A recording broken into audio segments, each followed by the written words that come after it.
kapang barda Sintu aku ke doan cing barbenang pen mumang Kata plilo te lanang Ruwe hamben la sampi kitur dang ben ban Kang tingku gajo tanang Manay ben lanang patheang One kaching hot na yabang Bangka tenang ne dungan Nang hanang ing omalong Nang akut lang One kaching hot na yabang Bangka tenang ne dungan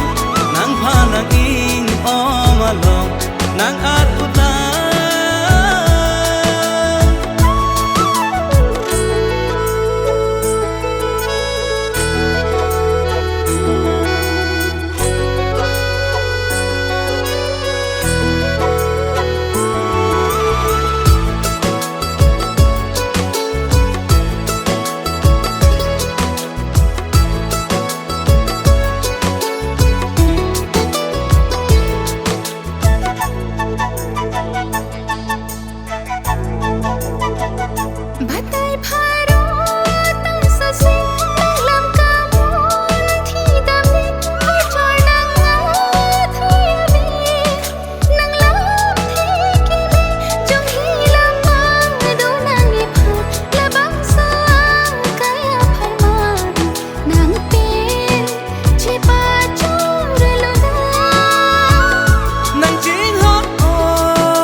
Nang raje aphan ni kapang barda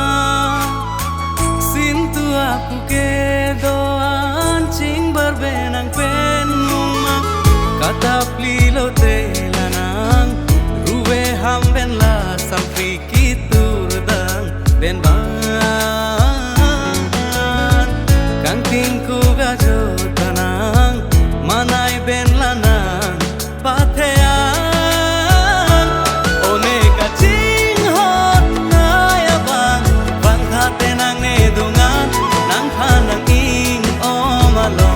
Nang akut lang One kaching hot na yabang Bangka tenang ne dungan Nang panang ing omalong Nang akut lang